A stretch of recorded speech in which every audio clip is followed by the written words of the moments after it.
Hello friends, എല്ലാവർക്കും നമസ്കാരം. SP ഫോട്ടക്കിന്റെ പുതിയൊരു വീഡിയോയിലോട്ട്. ഇന്നത്തെ വീഡിയോയിൽ നമ്മൾ എന്താ പറയാൻ പോകുന്നത് വെച്ച് കഴിഞ്ഞാൽ ഇന്നത്തെ മത്സരം നമ്മുടെ പഞ്ചാബ് വേഴ്സസ് കൊൽക്കത്ത തമ്മിലുള്ള മത്സരത്തിന്റെ പ്രിവ്യൂസും പ്രഡിക്ഷൻസും ആണ് നമ്മൾ ഇന്നത്തെ വീഡിയോയിൽ പറയാൻ പോകുന്നത്. ഈ ഒരു വീഡിയോയിൽ നിങ്ങൾക്ക് വേണ്ടി ഒരുപാട് ടിപ്സും ട്രിക്സും നമ്മൾ ഈ ഒരു വീഡിയോയിൽ ഇൻക്ലൂഡ് ചെയ്യുന്നുണ്ട്. വീഡിയോ മുഴുവനായിട്ട് തന്നെ കാണാൻ ശ്രമിക്കും. മാച്ച് നമ്പർ 44 ആണ്. മാച്ച് നടക്കുന്നത് മറ്റെവിടെയല്ല, നമ്മുടെ കൊൽക്കത്ത തന്നെ ഹോം ഗ്രൗണ്ട് ആയ ഏഡൻ ഗാർഡൻസിലാണ് മാച്ച് നടക്കുന്നത്. അതുപോലെ തന്നെ ഓപ്പോസിറ്റുള്ള പ്ലേയേഴ്സിന്റെ റെക്കോർഡ്സും അതുപോലെ തന്നെ പിച്ച് റിപ്പോർട്ടും കാര്യങ്ങളും നമ്മൾ ഡീറ്റെയിൽ ആയിട്ട് അനലൈസ് ചെയ്യുന്ന ഒരു വീഡിയോ തന്നെയാണ് കേട്ടോ ഇത്.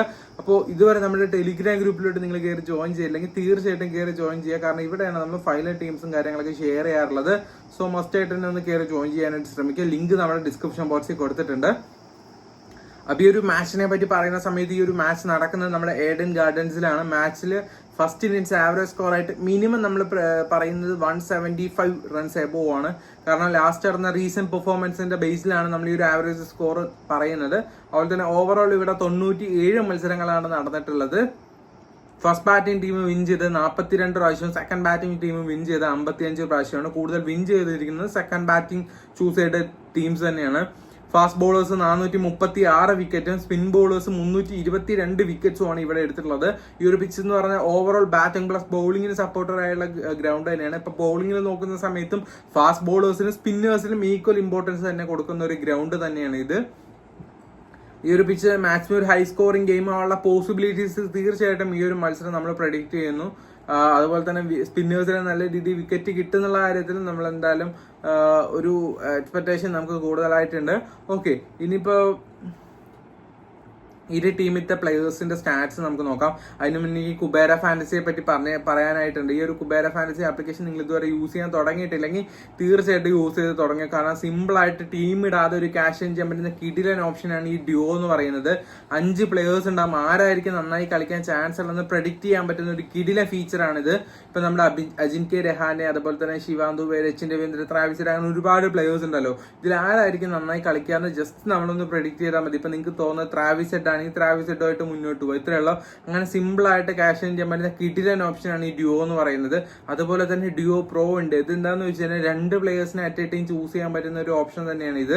എങ്ങനെയെന്ന് വെച്ച് കഴിഞ്ഞാൽ ഇപ്പൊ ടോപ്പ് ഓർഡറിൽ ഇപ്പൊ നമുക്ക് ഏറ്റവും ഫസ്റ്റ് കുറച്ച് പ്ലേയേഴ്സിനെ കാണാൻ പറ്റുമല്ലോ. ഇതിലിപ്പോ നിങ്ങൾക്ക് ട്രാവിസ് നന്നായി കളിക്കാൻ തോന്നുന്നുണ്ടെങ്കിൽ അതുപോലെ തന്നെ ഓപ്പോസിറ്റിൽ നിന്നും അതുപോലെ ഒരു പ്ലെയറിനെ ചൂസ് ചെയ്യും. ഇപ്പൊ നമ്മുടെ പാറ്റ് കുമിൻസ് നല്ലൊരു ഓപ്ഷനാണ്. ഓക്കെ, ഇപ്പൊ 2 പേരായിട്ട് നമുക്ക് ഇറങ്ങാം. അപ്പോൾ നമ്മൾ ഇറങ്ങി നമ്മുടെ ഓപ്പോസിറ്റ് ഇതുപോലെ 2 പ്ലേയേഴ്സ് ആയിട്ട് വേറെ ആൾക്കാർ ഇറങ്ങും. അപ്പൊ നമ്മൾ പിക്ക് ചെയ്ത ആളാ കൂടുതൽ പോയിന്റ് ഇടുന്നത് വെച്ചാൽ നമ്മൾ വിന്നെ. അങ്ങനെ സിമ്പിൾ ആയിട്ട് ക്യാഷ് ചെയ്യാൻ പറ്റുന്ന കിടിലൻ ഓപ്ഷനാണ് നമ്മുടെ കുബേരയിലുള്ളത്. അതുപോലെ തന്നെ ചോയ്സ് 11 ആപ്ലിക്കേഷനിലും ഈ പറഞ്ഞ പോലത്തെ സെയിം ഒരു സംഭവം ഉണ്ട്. അതായത് ഇവിടെ കോപ്പ് എന്നാണ് പേര് മാത്രം ചെറിയ ഡിഫറൻസ് ഉണ്ടെന്നേ ഉള്ളൂ.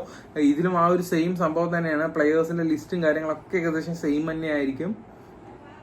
അപ്പൊ ഇതിന്റെ പ്രഡിക്ഷൻ നമ്മൾ നമ്മുടെ ചാനലിൽ തരുന്നതായിരിക്കും. അപ്പൊ ഇതിന്റെ നിങ്ങൾ തീർച്ചയായിട്ടും ഗ്രൂപ്പിൽ ജോയിൻ ചെയ്യുക. അതുപോലെ തന്നെ XL11 എന്ന് പറഞ്ഞ ഒരു ആപ്ലിക്കേഷൻ ഉണ്ട്. തീർച്ചയായിട്ടും നിങ്ങൾ ട്രൈ ചെയ്ത് നോക്കിയിട്ടില്ലെങ്കിൽ ട്രൈ ചെയ്ത് നോക്കേണ്ട ഒരു ആപ്ലിക്കേഷൻ തന്നെയാണ്. കാരണം ഡെയിലി US കൊടുക്കുന്നുണ്ട്. Dream11 അല്ലാതെ തന്നെ Dream11നെക്കാട്ടിലും കുറച്ച് വെറൈറ്റി കോൺടെസ്റ്റുകൾ നമ്മുടെ ഈ ഒരു ആപ്ലിക്കേഷൻ ഉണ്ട് എന്നുള്ള കാര്യത്തിൽ ഒരു കോംപ്രമൈസും ഇല്ല.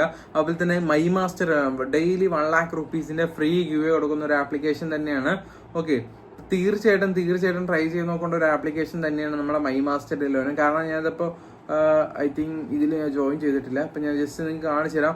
0 rupees ഞാനൊരു കോൺടെസ്റ്റ് ജോയിൻ ചെയ്യാനായിട്ട് പോവാണ്. ഇതാണ്ടില്ലേ, ഫ്രീ എന്നാണ്. നമ്മൾ ജസ്റ്റ് ജോയിൻ കൊടുത്തു, നമ്മുടെ ടീം ഇവിടെ സെലക്ട് ചെയ്തു. ഓക്കെ, ജോയിൻ ചെയ്യാൻ പോകുന്നത് 1 രൂപ കൂടെ കൊടുക്കണ്ട. എനിക്ക് 0 രൂപയ്ക്ക് ജോയിൻ ചെയ്യാൻ പറ്റി. ഫസ്റ്റ് വന്നു കഴിഞ്ഞാൽ 20,000, സെക്കൻഡ് വന്നാൽ 10,000, തേർഡ് വന്നാൽ 5,000 അങ്ങനെയൊക്കെയാണ് പ്രൈസ് റേഞ്ച് പോകുന്നത്. സോ തീർച്ചയായിട്ടും ട്രൈ ചെയ്ത് നോക്കേണ്ട മറ്റൊരു ആപ്ലിക്കേഷൻ കൂടിയാണ് നിങ്ങളുടെ ഈ ഒരു മൈ മാസ്റ്റർ 11. അതുപോലെ തന്നെ ഫോക്കസ് 11 ആണെങ്കിലും തീർച്ചയായിട്ടും ക്യാഷ് ഏൺ ചെയ്യാൻ പറ്റുന്ന ഒരു കിടിലനായുള്ള ഒരു ആപ്പ് തന്നെയാണ്. അതുപോലെ സ്പോർട്സ് ഉണ്ട്, വിഷൻ 11 ഉണ്ട്. തീർച്ചയായിട്ടും വിഷൻ 11 തീർച്ചയായിട്ടും നിങ്ങൾ ട്രൈ ചെയ്ത് നോക്കണം. കാരണം അത്രയും പ്രോഫിറ്റബിൾ ആയിട്ടുള്ള ഒരു ആപ്ലിക്കേഷൻ തന്നെയാണ്. സോ എന്തായാലും ട്രൈ ചെയ്യാം. നമ്മുടെ ലിങ്കും കാര്യങ്ങളൊക്കെ ഡിസ്ക്രിപ്ഷൻ ബോക്സിൽ ഉണ്ട്. അതുപോലെ തന്നെ നമുക്ക് ഇനി പറയാൻ പോകുന്നത് പ്ലേയേഴ്സിന്റെ സ്റ്റാറ്റ്സിലോട്ട് കിടക്കാം. കൊൽക്കത്തത്തെ പ്ലേയേഴ്സിനെ വരാം. ആദ്യം തന്നെ ഗുർബാസ് ആണ്. അദ്ദേഹത്തെ പറ്റി പറയുമ്പോൾ ലാസ്റ്റ് മത്സരം 1 റൺസിന് പെട്ടെന്ന് ഔട്ടായി പോയി. അതുപോലെ തന്നെ ഈ ഒരു ഗ്രൗണ്ടിൽ 7 ഇന്നിംഗ്സ് കളിച്ച് 182 റൺസ് എടുത്തിട്ടുണ്ട്. അഗെയിൻസ്റ്റ് പഞ്ചാബായിട്ട് വലിയ റെക്കോർഡ്സ് ഒന്നുമില്ല. ഓക്കെ, അതുപോലെ തന്നെ സുനിൽ നാരായണനാണ് അടുത്തായിട്ട് പറയാനുള്ളത്. അദ്ദേഹത്തെ പറ്റി പറയുമ്പോൾ ലാസ്റ്റ് മത്സരം വലിയ ഫോമിലായിരുന്നില്ല. പക്ഷേ ഈ ഒരു ഗ്രൗണ്ടിൽ കളിച്ച് നല്ലൊരു എക്സ്പീരിയൻസ് ഉണ്ട്. 62 മത്സരത്തിൽ നിന്ന് അദ്ദേഹം 72 വിക്കറ്റും 657 റൺസ് സ്കോർ ചെയ്യുന്നുണ്ട്. അഗെയിൻസ്റ്റ് പഞ്ചാബുമായിട്ട് 26 മത്സരം കളിച്ച് 36 വിക്കറ്റും 256 റൺസും അദ്ദേഹം നോക്കിയിട്ടുണ്ട്. ഒരു മസ്റ്റ് പിക്ക് ആയിട്ടുള്ള ഒരു പ്ലെയർ ആണ്. നല്ല രീതിക്ക് റെക്കോർഡ്സും കാര്യങ്ങളൊക്കെ ഉണ്ട്. അതുപോലെ തന്നെ അജിൻക്യ രഹാനെ ആണെങ്കിൽ റീസെന്റ് നല്ല ഫോമിൽ നിൽക്കുന്ന ഒരു പ്ലെയർ ആണ്. ഈ ഒരു ഗ്രൗണ്ടിൽ 15 ഇന്നിംഗ്സ് കളിച്ചിട്ട് 436 റൺസ് അദ്ദേഹം സ്കോർ ചെയ്യുന്നുണ്ട്. അഗൈൻസ്റ്റ് പഞ്ചാബുമായിട്ടും 21 മത്സരം കളിച്ച് 522 റൺസ് അദ്ദേഹം എടുത്തിട്ടുണ്ട്. വെങ്കിടേഷ് അയ്യറിനെ പറ്റി പറയുകയാണെങ്കിലും അദ്ദേഹം 17 ഇന്നിംഗ്സ് ഈ ഒരു ഗ്രൗണ്ടിൽ കളിച്ച് 399 റൺസ് എടുത്തിട്ടുണ്ട്. എഗെയിൻസ്റ്റ് പഞ്ചാബുമായിട്ട് 6 മത്സരം കളിച്ചിട്ട് അദ്ദേഹം 161 റൺസും എടുത്തിട്ടുണ്ട് കേട്ടോ. വെങ്കിടേഷ് അയ്യറാണ്. ഓക്കെ, അതുപോലെ തന്നെ രഘുവാൻഷി അദ്ദേഹത്തെ പറ്റി പറയുന്ന സമയത്ത് ലാസ്റ്റ് എല്ലാ മത്സരങ്ങളും ഡ്രീം ടീമിൽ കയറുന്ന ഒരു പ്ലെയർ തന്നെയാണ്. ഈ ഒരു ഗ്രൗണ്ടിൽ 7 ഇന്നിംഗ്സ് കളിച്ചിട്ട് 152 റൺസാണ് അദ്ദേഹം സ്കോർ ചെയ്തിട്ടുള്ളത്. അഗൈൻസ്റ്റ് പഞ്ചാബുമായിട്ട് ഒരു മത്സരം കളിച്ചിട്ട് 37 റൺസ് എടുത്തിട്ടുണ്ട്. അതുപോലെ തന്നെ റിങ്കു സിംഗിനെ പറ്റിയാണ് അടുത്ത പറയാനുള്ള. റീസെന്റ് ഫോം ഔട്ട് ആണ്. അതുപോലെ തന്നെ ഈ ഒരു ഗ്രൗണ്ടിൽ 21 ഇന്നിംഗ്സ് കളിച്ചിട്ട് 512 റൺസ് എടുത്തിട്ടുണ്ട്. അഗൈൻസ്റ്റ് പഞ്ചാബുമായിട്ട് 4 ഇന്നിംഗ്സ് കളിച്ച പോലെ റെക്കോർഡ്സ് ഒന്നുമില്ല.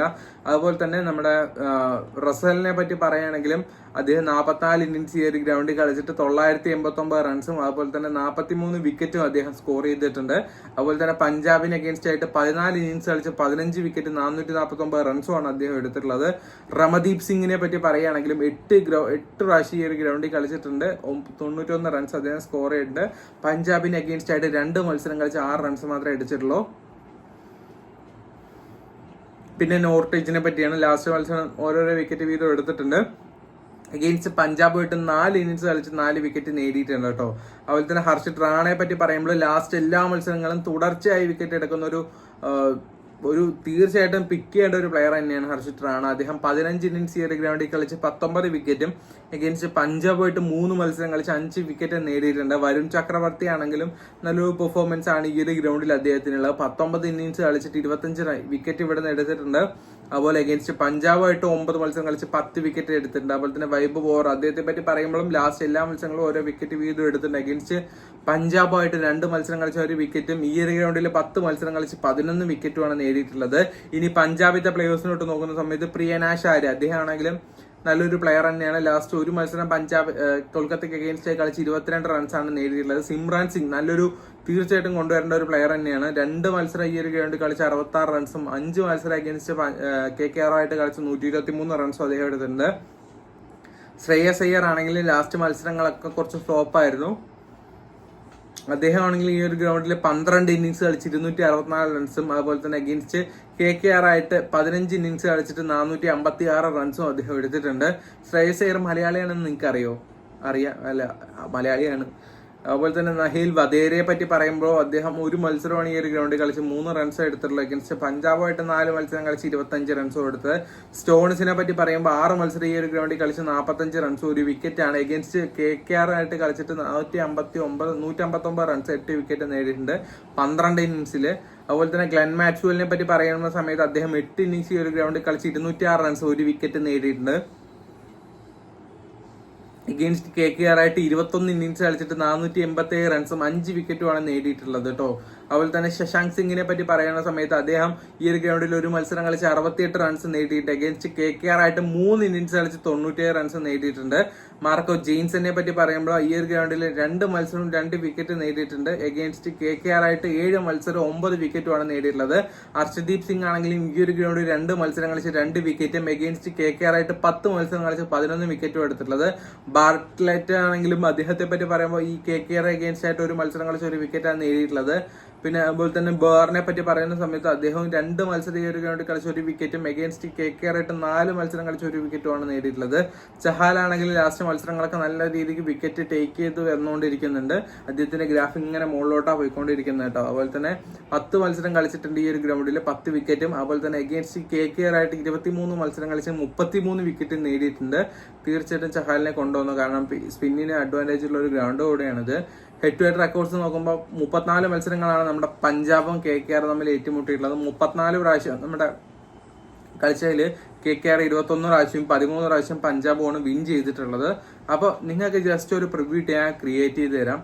ഓക്കെ, ഫൈനൽ ടീംസ് നമ്മുടെ ഗ്രൂപ്പിൽ ടെലിഗ്രാം ഗ്രൂപ്പിൽ അപ്ഡേറ്റ് ചെയ്യാം. അപ്പോൾ ഗ്രൂപ്പിലോട്ട് മസ്റ്റ് ആയിട്ട് കയറി ജോയിൻ ചെയ്യാം. അപ്പോൾ നമ്മുടെ മാച്ച് കൊൽക്കത്ത വേഴ്സസ് പഞ്ചാബുള്ള മാച്ചിന്റെ ഒരു ടീമാണ് നമ്മളിവിടെ ക്രിയേറ്റ് ചെയ്യാൻ പോകുന്നത്. ഫസ്റ്റ് ഓഫ് ഓൾ നമുക്ക് ബൗളിംഗ് ഓപ്ഷൻ തന്നെ വരാം. നമ്മുടെ ചക്രവർത്തിയും അതുപോലെ തന്നെ ചഹാൽ അതുപോലെ റാണ തീർച്ചയായിട്ടും കൊണ്ടുവരിക. അതുപോലെ തന്നെ നമ്മുടെ ഓൾറൗണ്ടേഴ്സിനാണെങ്കിൽ സുനിൽ നരേനും മാർക്കോ ജെയിൻസനെയും നമ്മുടെ ടീമിലോട്ട് കൊണ്ടുവരുന്നുണ്ട്. സിമ്രാൻ സിംഗിനെ നമ്മൾ കൊണ്ടുവരുന്നുണ്ട്. ഗുർബാസ് ഫസ്റ്റ് ബാറ്റിംഗ് ആണെങ്കിൽ തീർച്ചയായിട്ടും ഗുർബാസിനെ എടുക്കാം. അതുപോലെ തന്നെ പ്രിയനാഷ് ആര്യ, അതുപോലെ തന്നെ നമ്മുടെ ശ്രേയസ് അയ്യർ, അതുപോലെ അജിൻക്യ രഹാനെയും നമ്മുടെ ടീമിലോട്ട് കൊണ്ടുവരാം. അതുപോലെ തന്നെ ഇനി ഒരു ഓൾറൗണ്ടർ ഓപ്ഷൻ വേണമെങ്കിൽ തീർച്ചയായിട്ടും നിങ്ങൾക്ക് സ്റ്റോൺസിലോട്ട് പോകാം. അല്ലാത്ത പക്ഷം നമുക്ക് കൊൽക്കത്തയിലത്തെ ഒരു മെയിൻ ബാറ്റ്സ്മാൻ ആയ നമ്മുടെ രഘുവംശിനെ തന്നെ കൊണ്ടുവരാം കേട്ടോ. അപ്പം നമ്മുടെ ടീമിൽ ക്യാപ്റ്റൻസി സുനിൽ നരേനെയാണ് ഞാൻ കൊടുക്കാനായിട്ട് ഉദ്ദേശിക്കുന്നത്. വൈസ് ക്യാപ്റ്റൻ നമ്മുടെ ശ്രേയസ് അയ്യറും ആയിരിക്കും. എനിക്ക് തോന്നിയൊരു ബെസ്റ്റ് ഓപ്ഷൻസ് ആണിത്. അപ്പൊ നമ്മുടെ ടീം നോക്കാം. ഗുർബാസ്, സിമ്രാൻ സിംഗ്, അതുപോലെ തന്നെ അജിൻക്യ രഹാനെ, ശ്രേയസ് അയ്യർ, പ്രിയനാഷ് ആര്യ, രഘുവംശി, അതുപോലെ തന്നെ സുനിൽ നരേൻ, മാർക്കോ ജീൻസൺ, ചഹാൽ, അതുപോലെ തന്നെ വരുൺ ചക്രവർത്തി, ഹർഷിത് റാണ. ഇത്രയും പേരാണ് നമ്മുടെ ടീമിലുള്ളൂ. ജസ്റ്റ് നിങ്ങൾക്ക് വേണ്ടി ഒരു പ്രിവ്യൂ ടീമാണ് ക്രിയേറ്റ് ചെയ്ത് തന്നത്. ഫൈനൽ ടീംസ് നമ്മുടെ ടെലിഗ്രാം ഗ്രൂപ്പിൽ അപ്ലോഡ് ചെയ്യും. ടെലിഗ്രാം ഗ്രൂപ്പിൽ ജോയിൻ ചെയ്യാത്തവരാണെങ്കിൽ തീർച്ചയായും കയറി ജോയിൻ ചെയ്യുക. സോ വീഡിയോ ഇത്രയേ ഉള്ളൂ. വീഡിയോ ഇഷ്ടപ്പെട്ടാൽ ലൈക്ക് ചെയ്യുക. അടുത്ത വീഡിയോ കാണുന്നവരെ എല്ലാവർക്കും ഗുഡ് ബൈ.